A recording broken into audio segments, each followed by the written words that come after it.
جی بسم اللہ. یعنی آپ کا سوال یہ ہے کہ دینی لحاظ سے انسان کے ارتقائی ادوار کا یا اس کے پس منظر کے بارے میں جب ہم دین کی بات کرتے ہیں تو ساتھ متصل اس کے بات آتی ہے جسے ہم دنیا کہتے ہیں، کیونکہ دنیا کو اللہ تعالیٰ نے اپنی مخلوقات کے لیے پیدا کیا اور تمام جہانوں کو اللہ تعالیٰ نے اپنی مخلوقات کے لیے پیدا کیا اور مخلوقات کو ان جہانوں کے لیے پیدا کیا. دونوں ایک دوسرے کے ساتھ لازم و ملزوم ہیں. اب اس دنیا کی ہم بات کرتے ہیں تو آپ کا سوال ہے کہ انسانی لحاظ سے دینی ارتقاء کے بارے میں یا دینی لحاظ سے انسانی ارتقاء کے بارے میں، دونوں باتیں ایک ہی ہو جاتی ہیں. اگر ہم انسانوں سے پہلے کی بات کریں تو جنوں کا ارتقائی ایک معاملہ ہے، جنوں کی زندگیاں ہیں، جنوں کے ادوار ہیں جو اس دنیا میں رہے. انسانوں کی بات ہے تو ان کا آغاز حضرت آدم علیہ السلام سے ہوتا ہے، جن کی پیدائش اللہ تعالیٰ نے اپنے ہاتھوں سے کی. ان کی جست خاکی کو بنوایا اور اس کے بعد پھر کندھوں سے اوپر کا حصہ اپنے ہاتھ سے اور اس کے بعد اس میں روح پھونکی اور اس کے بعد انہی کی مرضی اور منشا کے مطابق حضرت حوا سلام اللہ علیہ کو پیدا کیا، جس کا قرآن مجید سورہ نساء کے آغاز کی پہلی آیت مبارکہ یا ایھا الناس اتقوا ربکم الذی خلقکم من نفس واحد، یہاں سے شروع ہوتا ہے. اب ادوار کی ہم بات کرتے ہیں کہ انسانوں کا ارتقاء کیسے ہوا. سوال آپ کی آج کی نشست کا ہے جس کا تعلق قیامت سے ہے. اب قیامت کے آنے کے لیے کسی وجود کا ہونا ضروری ہے کہ کوئی وجود ہوگا تو وہ فنا ہوگا. جب تک وہ وجود نہیں ہے تو فنا کیسے ہوگی اسے؟ تو پہلے ڈسکشن ہوتی ہے وجود کی. تو وجود فنا ہونے کے لیے جو قائم اللہ تعالیٰ نے کیا وہ دنیا، اور دنیا کے اوپر انسانوں کا وجود اور دیگر تمام مخلوقات کا جو انسانوں کی اپنی ضروریات کی تکمیل کے لیے اللہ تعالیٰ نے ساتھ ساتھ ان کو رکھا. اب دیکھیے آدم علیہ السلام کے بعد اللہ تعالیٰ نے ان دونوں کے اتصال سے، یعنی ایک آدم کو تو اللہ تعالیٰ نے بالکل انوکھے انداز میں پیدا کیا اس پروسیس سے جس سے آج کل انسان اپنے ہاں وقوع پذیر ہوتے ہیں، ظہور پذیر ہوتے ہیں. پیدائش ہوتی ہے، اس کے بعد پروان چڑھتے ہیں، بوڑھے ہوتے ہیں، فوت ہوتے ہیں یا جوانی میں موت آتی ہے. اس کے بعد پھر جوڑا جوڑا ہونے کے بعد ان کی اپنی نسل کشی کا آغاز ہوتا ہے اور آگے بڑھتی ہے. اس سلسلے سے بالکل ہٹ کے اللہ تعالیٰ نے آدم علیہ السلام کی تخلیق کی. اور اللہ تعالیٰ کہتا ہے قرآن مجید میں کہ میں نے آدم علیہ السلام کو مٹی سے پیدا کیا. وَخَلَقْنَا الْآدَمَ مِنَ الطِّينِ، ہم نے مٹی سے پیدا کیا. اب وہ مٹی سے پیدائش حضرت آدم علیہ السلام کی جو ہے، اس کے بعد آنے والے انسانوں کی پیدائش اس انداز سے نہیں ہے مٹی سے جیسے آدم کی ہے. پھر اللہ تعالیٰ نے لذت کا، شہوت کی لذت کا ایک عنصر رکھا جو میاں اور بیوی کے درمیان، اور وہاں سے عمل تولید اللہ تعالیٰ نے شروع کیا. اب ہم اس طرح کرتے ہیں کہ اس کو نبی پاک صلی اللہ علیہ وآلہ وسلم تک اور قیامت تک آدم علیہ السلام کی نسل کے، انسانیت کے یا انسانوں کے ارتقائی منازل کو ادوار میں تقسیم کر دیتے ہیں. تو اس میں ہم دیکھتے ہیں تو پہلا دور ہمارے پاس آتا ہے حضرت آدم علیہ السلام سے لے کر حضرت نوح علیہ السلام تک کا. آدم علیہ السلام سے لے کر حضرت نوح علیہ السلام تک جتنے بھی انبیاء گزرے ان کے پیچھے چلے جائیں تو وہاں سے نسل کشی جتنی بھی آتی ہے تو یہ انتہائی قلیل تعداد میں آدم علیہ السلام کی اولاد کے بعد آنے والے، اور اولاد میں بھی سرکش حابیل اور قابیل کا واقعہ ہمارے سامنے قرآن مجید میں موجود ہے. تو سرکشی اور کفر اور شرک اس دور میں بھی موجود ہے. تو بہت کم لوگ انبیاء کی تعلیمات کے اوپر یا اللہ تعالیٰ کی وحدانیت کے اوپر یا ان انبیاء کی رسالت کے اوپر یا ان ایمانیات کے تقاضوں کے اوپر عمل کرنے والے یا ان پر ایمان لانے والے بہت کم تعداد میں لوگ اس دور میں ہی پائے جاتے ہیں. تو یہ پہلا دور خال خال مسلمانوں کا، اس لیے کہ there is scanty kind of population in this world, بالکل ریئر قسم کی، کم ترین قسم کی آبادی ہے اس دنیا میں. نوح علیہ السلام تک جب ہم آتے ہیں تو نوح علیہ السلام کے دور میں ہزاروں کی تعداد میں لوگوں کا وہاں پر وجود پایا جاتا ہے. اب نوح علیہ السلام کا اپنا جو علاقہ ہے تو اسے ہم بابل، عراق، یا یہ کہہ لیں کہ یہ چار دیواری، اس کے اندر مڈل ایسٹ کا پورا علاقہ، جس میں وہ پہاڑی سلسلہ جو گولان کی ہائٹ سے اور پیچھے سے لبنان سے، اس کے بعد مصر کی پہاڑیاں، اس کے بعد شام کی، اور اس کے بعد پھر ترکی کی یہ جنوبی علاقہ اور شمالی علاقہ، شمالی عراق، اس کے بعد ایران کا شمال، اور اس کے بعد ایسٹرن ایران، اور یہ سارا جتنا علاقہ اندر آتا ہے جس کو ہم مڈل ایسٹ کا علاقہ کہتے ہیں، اس علاقے میں حضرت نوح علیہ السلام پیغمبر بنا کر اس قوم کے لیے بھیجے گئے. اب نوح علیہ السلام تک انتہائی سکینٹی قلیل تعداد میں لوگ ایمان لانے والے، اس کے بعد نوح علیہ السلام کے اوپر بھی انتہائی قلیل تعداد میں، اندازہ لگائیے آپ کہ 950 سال تک آپ صرف تبلیغ کرتے ہیں، اور عمر مبارک اس وقت کتنی ہے کوئی پتہ نہیں ہے۔ ہمیں تاریخ کی کتابوں سے پتہ چلتا ہے کہ 1500 سال تک انہوں نے عمر پائی حضرت نوح علیہ السلام نے۔ قصص القرآن کے مطابق حضرت نوح علیہ السلام نے 950 سال میں جن لوگوں کو اسلام کی طرف مائل کیا، یا جو لوگ اسلام لائے آپ علیہ السلام کے اوپر، ان کی تعداد 7 یا 9 گنی جاتی ہے اتنے سالوں میں، اور جن میں ان کی اپنی بیوی بھی مسلمہ نہیں ہے۔ نوح علیہ السلام کی ایک بیٹا ہے، وہ بھی کفر میں مبتلا ہے۔ اب یہاں تک دور ختم ہوتا ہے حضرت آدم علیہ السلام سے لے کر نوح علیہ السلام تک۔ نوح علیہ السلام نے جس وقت اپنی قوم کے لیے بد دعا کی، قوم تباہ ہوئی، اور نوح علیہ السلام اس وقت ایک کشتی اللہ تعالیٰ نے کہا وہ بنائی، وہ پورا واقعہ قرآن مجید میں موجود ہے، جودی پہاڑ کے اوپر جا کر ٹھہری۔ اس کے بعد اس کشتی میں جو لوگ سوار ہوئے، یا اس کشتی میں انہوں نے جوڑے ان مخلوقات کے جو اس مڈل ایسٹ کے ایریے میں موجود، پوری دنیا میں طوفان نوح نہیں آیا۔ طوفان نوح کے لیے یہی ڈیمارکیٹڈ ایریا تھا جسے ہم مڈل ایسٹ کہتے ہیں۔ اس میں سیلاب، اس میں تباہی، اس میں طوفان آیا، اور اس کے بعد سارے لوگ غرقاب ہوئے۔ حضرت نوح علیہ السلام نے مشیت الہی کے تحت اس علاقے کے رہنے والے ہر مخلوق کے 2 جوڑے انہوں نے پیر کر کے اپنی کشتی میں سوار کروائے، اور وہی لوگ تھے جو آپ پر ایمان لائے، اور اس میں آپ کے 3 بیٹے تھے اور چند بیٹیاں تھیں آپ علیہ السلام کی جو آپ کے ساتھ سوار ہوئیں۔ اب یہ دور جو حضرت نوح علیہ السلام کا گزرتا ہے، اس میں بھی دیکھ لیں اس کے بعد کے آنے والے انبیاء تک آئیں، اب ان کے ادوار میں بھی لوگ بہت قلیل تعداد میں ایمان لے کے آئے۔ مثلا حضرت صالح علیہ السلام، مثلا حضرت ہود علیہ السلام، اور حضرت یونس علیہ السلام تو ڈس اپوائنٹ ہو کر اپنی امت سے چھوڑ چھاڑ کے چلے گئے، اور اللہ تعالیٰ نے پھر ان کے اوپر ایک آزمائش ڈالی، کشتی والوں نے اٹھا کے بھیجا۔ الگ ایک لمبی نشست کی ضرورت ہے اس کے بارے میں، قصص الانبیاء کے سلسلے میں کبھی اللہ تعالیٰ نے توفیق دی تو ایک نبی کے بارے میں ذکر اس کا کریں گے رب کریم کی کرم فرمائی سے۔ فی الحال ہمارا جو ٹاپک ہے اسی کی طرف آتے ہیں۔ تو ان ادوار میں بھی بہت قلیل تعداد میں یہ دور ختم ہوتا ہے آ کر حضرت ابراہیم علیہ السلام پر۔ اب ابراہیم علیہ السلام کا دور جب آتا ہے تو اس دور میں بھی لوگ کفر اور شرک اور الحاد میں اور جادوگری میں بہت زیادہ ہیں، اور انبیاء کی تعلیمات پر عمل کرنے والے بہت کم ہیں۔ حضرت ابراہیم علیہ السلام بابل عراق میں پیدا ہوئے، اور عراق میں پیدا ہونے کے بعد یہاں پر نمرود کی قوم کے لوگوں نے اور آپ کی اپنی قوم کے لوگوں نے بالآخر آپ کو دیس نکالا دیا، آپ نکل جائیں یہاں سے۔ اللہ تعالیٰ کی مشیت اس میں شامل تھی، آپ فلسطین چلے گئے، اس کے بعد مصر میں، اور اپنے نبوت کا دور آپ علیہ السلام نے وہیں پہ گزارا۔ آپ کی اولاد میں سے اس کے بعد پھر 2 طرح کے ادوار نکلتے ہیں۔ ایک دور نکلتا ہے اسماعیلیز کا، حضرت اسماعیل علیہ السلام کا۔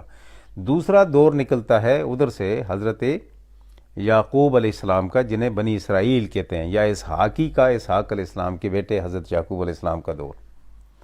اب ان کے ادوار میں بھی اسلام قبول کرنے والے لوگوں کی تعداد بہت کم ہے۔ لوگوں کو اس زمانے میں بھی رجحان زیادہ بت پرستی کی طرف ہے۔ اس زمانے میں بھی انبیاء کثرت سے ہونے کے باوجود آپ یہ سمجھ لیں کہ ہر بستی، ہر قریے، ہر علاقے کے لیے ایک نبی موجود ہونے کے باوجود لوگ اسلام کی طرف بہت کم آ رہے ہیں، جادوگری کی طرف زیادہ جا رہے ہیں، توہم پرستی کی طرف زیادہ جا رہے ہیں، بت پرستی، ستارہ پرستی اور دیگر بہت ساری ایسی مشرکانہ رسومات اور پرستشانہ قسم کے رویے ان کے وہ بڑھتے چلے جا رہے ہیں، اور ان اطراف میں لوگوں کے رجحانات بہت کم ہیں۔ ایک دیکھیں بنی اسرائیل میں موسیٰ علیہ السلام کے اوپر لاکھوں لوگوں نے اسلام قبول کیا۔ ان کا معاملہ بھی ذرا مختلف تھا، اس لیے کہ غلامی میں تھے، اور موسیٰ علیہ السلام نے اللہ تعالیٰ کی معیت سے، اللہ تعالیٰ کی مدد سے اور حکم خداوندی سے انہیں اس غلامی سے آزادی دلائی تھی۔ لیکن بعد میں وہ بھی بہت سارے گو سالہ پرستش کی طرف آ گئے، بتوں کو دیکھ کر ایک قوم پر سے گزرے وہاں سے، تو اسی طرح وہ بھی نافرمانی رہے۔ پھر اللہ تعالیٰ نے ان پہ بھی آزمائش ڈالی، پورے 40 سال تک ایک جگہ میں فلسطین میں ان کو بند رکھا، پھر اس کے بعد آگے یہ سارا سلسلہ۔ اور پھر اللہ تعالیٰ نے دیکھیں کہ یہاں سے موسیٰ علیہ السلام کے بعد ڈومیننس دی اسلام کو۔ اس سے پہلے پورے آدم علیہ السلام سے لے کر ہم پوری انسانی تاریخ کا اگر مطالعہ کرتے ہیں تو ہمیں کہیں بھی کسی پیغمبر کی حکومت نظر نہیں آتی۔ حکومتیں مشرک لوگوں کی ہیں، حکومتیں بت پرستوں کی ہیں، حکومتیں کافروں کی ہیں، حکومتیں خود خدا بننے والوں کی ہیں، کفر و الحاد سے بھری ہوئی ہیں۔ انبیاء کا کام صرف اور صرف ان کو اللہ تعالیٰ کی دین کی طرف بلانا ہے، حکومت نہیں ہے۔ موسیٰ علیہ السلام کو اللہ تعالیٰ نے حکومت عطا کی اسی مصر میں۔ ہارون علیہ السلام کو حکومت عطا کی، یعنی بنی اسرائیل میں حکومت آئی، اور پھر اللہ تعالیٰ نے اپنے وعدے کے مطابق یہاں سے حکومت کے ناطے سے لوگوں کو پھیلایا۔ بنی اسرائیل کی حکومت رہی اور ہزاروں سالوں تک رہی۔ کرتے کرتے پھر یہ نافرمانیوں میں مبتلا ہوئے اللہ تعالیٰ کی، تو اللہ تعالیٰ نے پھر ان کے اوپر بھی تاریخی تناظر میں دیکھیں تو اسی بابل کا عراق کے ایک حکمران نے ان پر حملہ کیا، اور ان کو ایک بار پورے فلسطین کو، مسجد ابراہیم کو، سب کو وہاں پہ قتل و خون کیا ان کا، پورے فلسطین میں 5 لاکھ سے زیادہ لوگوں کو قتل کیا، اور مور دین 7 لاکھ کو ساتھ اٹھا کے لے آئے۔ ایک روایت کے مطابق 7 لاکھ کو قتل کیا، 7 لاکھ کو غلام بنا کے لے کے آیا، اور پھر ایک بار پھر ان کا قتل عام ہوا۔ یہ قرآن مجید سے ثابت ہے۔ پھر اس کے بعد پھر اسی طریقے سے افتراق کا دور آتا ہے جس میں اسلام کی ڈومیننس نہیں ہے۔ پھر دوسرا دور آتا ہے یہاں پر تو حضرت عیسیٰ علیہ السلام کا۔ تو عیسائی شروع میں نبی برحق حضرت عیسیٰ علیہ السلام کی اپنی پوری حیات کے دور میں دیکھ لیں، اس حیات عرضی کے دور میں جب اللہ تعالیٰ نے ان کو زمین پر رکھا اور اس کے بعد اٹھا لیا آسمانوں کی طرف، دوبارہ ان کا ورود ہوگا۔ لیکن اس حیات عرضی کے دور میں ان کے اوپر 12 لوگ بمشکل تمام اسلام لانے، ان میں بھی 3 آپ کے اندر سے مخالف ہی ہیں۔ ایک نے آپ ہی کو پکڑوایا وہاں پر، اور 21 یا 31 یا 25 سکے رائج الوقت لیے اور اس کے عوض انہیں بھیج دیا، فروخت کر دیا حضرت عیسیٰ علیہ السلام کو۔ لیکن عیسیٰ علیہ السلام کی آسمانوں کی طرف اٹھانے کے بعد عیسائیت کا دور دورہ ہوا، اور پوری دنیا میں اسلام پھیلا پھر، اور ان کی حکومت قائم ہوئی، سلطنت روما پوری۔ یہ تقریباً 623 عیسوی تک عیسیٰ علیہ السلام کا انتہائی قسم کا دبدبہ رہا پورا۔ اس کے بعد اللہ تعالیٰ نے یہ دور آیا کہ جس میں محمد رسول اللہ صلی اللہ علیہ وآلہ وسلم کو پیدا کیا۔ پھر آپ صلی اللہ علیہ وآلہ وسلم اپنے پوری زندگی کے دور سے 622 623 میں جب آپ کا وصال عالی ہوا، تو اس کے بعد آپ کے حواریوں نے، آپ کے صحابہ کرام نے اسلام کو دنیا کے اس گوشے گوشے تک پھیلایا، حکومت حاصل کی کہ جس کا تصور بھی اس سے پہلے قومیتیں نہیں کر سکتی تھیں دیگر انبیاء کی۔ یہی بت پرستی تھی مکے میں، یہی توہم پرستی تھی، یہی ستارہ پرستی تھی، یہی مشرکانہ رسومات تھی، یہی آتش پرستی تھی اس پورے علاقے میں اور پوری دنیا میں۔ لیکن ایسے ہوا کہ اسلام کی ڈومیننس، اس کے بعد دیکھیں کہ 700 سال، راؤنڈ اباؤٹ 700 ایئرز تک مسلمانوں نے رول کیا، اور رول صرف یہی نہیں کیا کہ ان کے پاس قوت تھی، طاقت تھی ڈنڈے کے زور سے۔ یاد رکھیں، حکومت اور رول صرف اور صرف طاقت سے نہیں ہوتا۔ رول کے لیے آپ کو پورے سماجیات کا نظام دینا پڑتا ہے۔ حکومت کرنے کے لیے، ڈومیننس قائم کرنے کے لیے معاشرت دینی پڑتی ہے، معیشت دینی پڑتی ہے، سائنٹیفک ڈسکوریز کرنی پڑتی ہیں، نئے رولز اینڈ ریگولیشن دینے پڑتے ہیں، زمانے کے تقاضے پورے کرنے پڑتے ہیں، انسانوں کی ضروریات کو جس انداز میں، جس فیلڈ میں، جس جہت میں ان کو ضرورت ہے، ان سب کو مکمل کرنا پڑتا ہے، اور اس کے لیے ڈسکوریز کرنی پڑتی ہیں، محنت شاقہ ہوتی ہے، فلسفہ دینا پڑتا ہے ان کو راہ دکھانی پڑتی ہے، ان کو لیڈ کرنا پڑتا ہے، ان کی امامت کرنی پڑتی ہے۔ جب تک مسلمان یا جب تک جس دین کے ماننے والے ان روشات کے اوپر قائم رہے، اس وقت تک وہ لیڈر آف دا ورلڈز کہلائے۔ اور اس کے بعد کا جو معاملہ تھا ان کے ہاتھ سے چھوٹ گیا، جب کسی اور قوم نے اس کو اپنانا شروع کر دیا تو وہ لیڈ کر گئی، اور یہ اس کے سلیوز بن گئے، ان کے سرونٹس بن گئے۔ ان 700 سالوں میں، 750 سالوں میں جب مسلمانوں نے رول کیا اس پوری دنیا کو، تو دیکھیں ہر جہت میں انہوں نے اپنی فیٹس آف بریوری سے لے کر feats of all kind of discoveries they have just stepped in this world، اس دنیا میں انہوں نے قائم کیے۔ اب اس کو آگے اب بڑھاتے چلے جائیں اب تک دیکھ لیجئے نبی پاک صلی اللہ علیہ وآلہ وسلم کے اس دور کو، مسلمانوں کے دور کو، 700-750 سال کے بعد ہم سے حکمرانی چھینی اور لوگوں نے، جن کو ہم کہیں گے کہ وہ شمال سے آنے والے حملہ آور تھے، شورش بپا کرنے والے، جو اپنے آپ کو چنگیزی کہا کرتے تھے۔ ابھی ان کے بارے میں تھوڑی سی ڈسکشن اسی ہماری اس ریلیونسی میں آتی ہے، وہ بعد میں کرتے ہیں ہم۔ انہوں نے چھیننے کے بعد اگلا جو دور ہمارے مسلمانوں کا تھا یا اسلام کا تھا، وہ دوبارہ ماند پڑنا شروع ہو گیا، اور ہم دوبارہ ان لوگوں کے غلام ہو گئے، ان قوموں کے غلام ہو گئے جن قوموں نے وقت کے تقاضوں کو پورا کرنے کے لیے رات دن لگا دیے، اور ہم ان کے طفیلی بن گئے، کیونکہ ہم نے اپنے وہ کسب، وہ کام، وہ کمالات جو ہمارا خاصہ تھے، انہیں ہم نے اپنایا نہیں، بلکہ ان سے دستبردار ہونا شروع ہوئے، اور ہوتے چلے گئے۔ اور باقی ہم نے اپنے پاس کیا رکھا؟ ایک ڈنڈا، ایک تلوار، اور سمجھا کہ اس تلوار اور ڈنڈے سے ہم بہت سارے ایسے علاقوں میں حکمرانی قائم کر سکتے ہیں جو اب تک دیکھ لیے 1857 تک ہماری لولی لنگڑی حکومت یا اس علاقے بر صغیر کے اوپر بھی تو قائم رہی ہے نا. اسی طرح پیٹی قسم کی سٹیٹس آپ دیکھ لیں تو افریقہ میں یا سینٹرل ایشین سٹیٹس آپ دیکھ لیں اسی طریقے سے وہ ہماری رہی ہیں. لیکن so far as the dominance on the earth is concerned, that was totally vanished from our hands, that was slipped away from us and we could not retain that one in our hands. نہیں کر سکے ہم اپنے ہاتھوں میں. What was the main cause? Because we alienated and separated ourselves from the mainstream of those discoveries and all kind of those efforts which were required to be done for that purpose. ہم اس سے بالکل الگ ہوتے رہے. یہی وجہ تھی کہ ہم پیچھے رہ گئے. اب دنیا کے اگلے ارتقاء کو دیکھیں قومیتوں کے ناطے سے تو وہاں ہمیں دوبارہ جانا پڑتا ہے. جی بیٹا آپ کچھ کہنا چاہتے تھے؟ میں سوال کرنا چاہتا ہوں جی یہاں پہ حضرت نوح علیہ السلام کے بعد انسانوں کی قومیت کا ارتقاء کیسے ہوا اور لوگوں کی حکومتیں کیسے کیسے قائم ہوئی؟ اچھا، یہ بھی اچھا سوال کیا آپ نے. دوبارہ اسی پوائنٹ کی طرف آپ لے کے چلے گئے، حضرت نوح علیہ السلام کی طرف. جی اب تاریخی تناظر میں دیکھیں تو حضرت نوح علیہ السلام کے ساتھ کشتی میں سوار ہونے والے ان کے 3 بیٹے تھے، خام، سام اور یافس. یہ بیٹے اس کے بعد اپنے اپنے طور پر ان کی اولادیں اور یہ یہاں سے بابل سے باہر نکلے. سام جو تھا وہ یہیں بابل میں رہا، خام جو تھا یہاں سے نکلا اور وہ افریقہ کی سائڈ پہ چلا گیا. یافس اسی عراق سے اپنے شمال کی طرف نکلا، جو ہمارا علاقہ افغانستان، پاکستان، اس کے تاجکستان، ترکمانستان، آذربائیجان، قزاقستان، اس کے بعد رشیا آپ کے لیں، اس کے بعد چائنا، اس کے بعد کفقازیہ آ جاتا ہے اس میں، یا پھر آپ تارتارستان کے لیں اس کو، یا پھر ایشیا مائنر کے وہ ممالک یہ پھیلتے چلے گئے. اس کے بعد ہمارے ہاں ہندوستان، اس کے بعد یا اس سے آگے سری لنکا، نیپال، بھوٹان، مالدیپ، بنگلہ دیش، میانمار اور یہ پچھلے علاقے جس میں جاپان آ جاتا ہے، یا پھر ایسٹ کے وہ علاقے انڈونیشیا آ جاتا ہے، ملائیشیا آ جاتا ہے، فجین آئلینڈز آ جاتے ہیں. اس سارے علاقے میں یافس کی قوم پھیلی. سینٹر میں رہا سام، جو اپنے ہاں اپنے ہی باپ کی گدی کے اوپر بیٹھا رہا حضرت نوح علیہ السلام کی. اب سام کا اپنا جو ڈومیننس کا علاقہ بنا وہ ہمارے پاس کیا بنا؟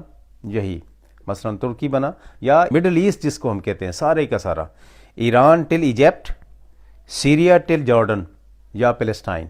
یہ جو علاقہ سارا بنتا ہے یہ سام کے اثر و رسوخ کا علاقہ اور اس کی قومیت کا بنا. خام کا سارا افریقہ اس زمانے کی ڈسکورڈ لینڈ جو تھی وہ افریقہ ہی تھی. اس سے آگے کی مثلا آسٹریلیا آ گیا، یا اس کے بعد امریکہ آ گیا، اس کے بعد یا اسکینڈینیوین کنٹریز آ گئے، یا پھر یورپ آ گیا. تو یہ یورپ بھی بیسیکلی افریقہ کے ساتھ ہی ملتا ہے اور ادھر ایشیا کے ساتھ ہی. So these were the discover lands, یہ ڈسکور لینڈس تھے. اب ہوا یہ کہ سب سے پہلے دنیا میں اللہ تعالیٰ نے خامی النسل لوگوں کو حکومت دی اور افریقہ میں ان کا ڈنکا بجتا رہا. پوری دنیا کے اندر حکمرانی مانی جاتی تھی تو افریقی ممالک کی تھی اور وہ خامی النسل تھے سارے. اب ان کے اپنے دور میں دیکھو تو انہوں نے جتنی ڈسکوریز کی اپنے زمانے میں، جو کچھ انہوں نے کیا، اب بھی جب اولڈ ریلکس کی دریافت ہوتی ہے تو سب سے زیادہ پرانے ریلکس انسانی حیات کے بارے میں، انسانی ڈسکوریز کے بارے میں، وہ سارے کے سارے افریقہ سے ملتے ہیں. اس زمانے کے بنائے ہوئے اوزار، شکار کرنے کے، کھیتی باڑی کے اوزار، دیگر whatsoever we are finding on account of that digging out old relics from the land we find from Africa. اب ان کا ایک دور تھا راؤنڈ اباؤٹ کوئی 10,000 سال تک رہا، ختم ہو گیا. اس کے بعد ختم ہوا تو یہاں پر سامی النسل لوگ جو تھے یہ حکومت میں آنا شروع ہوئے اور ان کی حکومتیں بڑی مشہور ہوئیں. ایک تو ہے نا کہ جنرل رول ہم اپنے اپنے طور پر اپنے ٹرائبز کے ناطے سے کرتے ہیں، وہ تو ہر جگہ موجود ہوتا ہے. ہر خاندان کا ایک سربراہ ہوتا ہے اور اسی سربراہی کے ناطے سے وہ اپنے ٹرائب کا، اپنے قبیلے کا سربراہ ہوتا ہے. اور بہت سارے قبائل مل کر اپنے طور پر اپنا ایک سسٹم بناتے ہیں جس میں ان کا سوشل سسٹم ہوتا ہے، جس میں ان کا اکنامک سسٹم ہوتا ہے، پولیٹیکل سسٹم ہوتا ہے، ڈیفنس کا ہوتا ہے، اس کے ٹریڈ کا ہوتا ہے، بزنس کا ہوتا ہے. وہ تو اپنے اپنے دور میں اپنے اپنے علاقے میں ہر شخص بناتا ہے. لیکن جسے ہم رول کہتے ہیں باقاعدہ اسٹیٹ کی صورتحال میں، وہ شکل یہاں ہمیں سامی النسلوں میں یعنی مڈل ایسٹ میں نظر نہیں آئی اس 10,000 سالہ دور میں جو ہمارے پاس افریقہ کا دور نظر آتا ہے. اب اس دور میں آ جائیں ہم سامی النسل کا، تو ان کے ڈیمائز کے بعد inception of this era started اور rise of this era started we can say. یہاں سے سٹارٹ ہوتا ہے. تو یہاں ہمیں بڑے بڑے جو نظر آتے ہیں وہ کون ہیں؟ یہاں پر نمرد نظر آتا ہے جسے نمرود کہتے ہیں. بابل میں ایک پوری ڈائنیسٹی ہے اس کی جو چلتی ہے نمرود کے ناطے سے. صرف ایک بادشاہ نہیں ہے. This is list of kings who ruled there in that area with the title of Nimrod. خود اپنے آپ کو خدا بنا لیتے ہیں. اب دوسری ڈائنیسٹی اسی ایریا میں دیکھ لیں، سامی النسل کے لوگوں کی ڈائنیسٹی، تو وہ کہاں چلتی ہے؟ آپ کو ایجپٹ میں نظر آتی ہے. کبھی چرواہوں کی حکومت آتی ہے، کبھی قبطیوں کی حکومت آتی ہے، کبھی بنی اسرائیل کی حکومت آتی ہے. سارے کے سارے سامی النسل ہیں. اسی طریقے سے ان کو اب چلتے آئیں آگے تو پھر دیکھیں تو تمام کے تمام جتنے بھی بنی اسرائیلی ہیں وہ سارے کے سارے سامی النسل ہیں. پھر بنی اسرائیل کے بعد عیسائی ہیں، یہ بھی سارے سامی النسل ہیں. پھر ان کی حکمرانی، اور یہ پھیل کہاں تک گئے سامی النسل؟ ایون دو افریقہ بھی ان کی ڈومیننس میں آ گیا، یورپ بھی ان کی ڈومیننس میں آ گیا. دیز آر سیمینیٹک کنگز ہیں یہ سارے. ٹھیک ہے.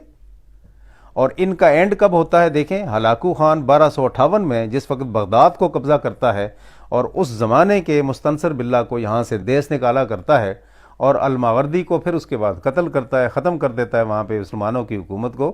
تو تاریخی تناظر میں سوانی دور کا اختتام ہوتا ہے. یہاں پر کب ہوتا ہے یہ؟ 1258 میں، 1258 with the fall of Baghdad. اب جو تیسرے بیٹے کی حکومت چلتی ہے وہ کہاں سے چلتی ہے؟ وہ یہاں سے چلتے ہیں شمال کی طرف، عراق، تاجکستان، ترکمانستان، آذربائیجان، یہ سارا شمال کے ایریے میں، اور پھر ٹریول کرتے کرتے کرتے جاپان تک پہنچتے ہیں، اپنا سفر مکمل کرتے ہیں. یہ یافسی کہلاتے ہیں.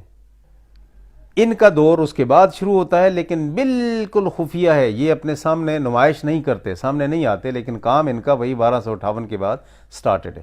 اس کے بعد کی سلطنتیں دیکھیں آپ تو سارے انویڈر ہیں، باہر سے آ کر انہوں نے حکمرانی کی. سلطنت ترکیہ کو دیکھ لیں، 1285 سے شروع ہوتی ہے، 1923 میں آ کے ختم ہوتی ہے ٹریٹی آف سیورے پہ. 1285 میں اس وقت ارطغرل جس وقت کراس کرتا ہے اسٹیپو الیپی کو along with his 400 men and 400 riders and warriors who were expelled from Tartaristan by Temujin, and they reached over there. At that time they fight against Tartaris and they won the hearts of Malkane. Malkane کی انہوں نے دل جیت لیے، انہوں نے چھوٹی سی فیف دے دی انہیں. یہ سارے کافر تھے، لیکن وہاں سے ان کا عروج شروع ہوتا ہے ود دا آٹمن. آٹمن اس زمانے کے ملکین کا جو قاضی القضاء تھا، چیف جسٹس تھا، اس کی بیٹی سے عشق کرنا شروع کر دیتا ہے، اور اس عشق کے ناطے سے وہ اسے اسلام کی دعوت دیتا ہے. یہ اس ناطے سے اسلام قبول کر لیتا ہے، اور آٹمن سے اس کا نام تبدیل کر کے عثمان رکھا جاتا ہے. وہاں سے سلطنت عثمانیہ کا آغاز ہوتا ہے اور 1923 میں آ کے ختم ہوتی ہے. تو دیکھیں نا یہ آؤٹ سائڈر ہیں یا نہیں ہیں؟ سامانی دور کے لوگ تو نہیں ہیں، سام کی نسل میں سے تو نہیں ہیں، یافس کی نسل میں حقیقت میں ادھر سے نارتھ سے آئے ہوئے لوگ. اور اس کے بعد دیکھ لیں ایجپٹ کی سلطنت، وہ بھی اسماعیلیز کے دور سے، تو ان کی بھی ایک نسل دیکھ لیں آپ، تو وہی ادھر خامی النسل اور یافسی النسل. تو یہاں سے پھر اس کے بعد دیکھیں عراق کے نارتھ کے رہنے والے صلاح الدین ایوبی جیسے لوگ سارے یافسی. پورا یورپ، اس کے بعد پورا امریکہ اور دیگر سارے آج کل کی ڈسکور لینڈ ایسٹ سے ویسٹ تک. تو آپ کے سوال کا یہ جواب کہ اس کے بعد یہ 3 نسلیں پوری دنیا میں آئیں، اور تینوں نسلوں نے اپنے اپنے ادوار میں رول کیے، ایک کر رہی ہے.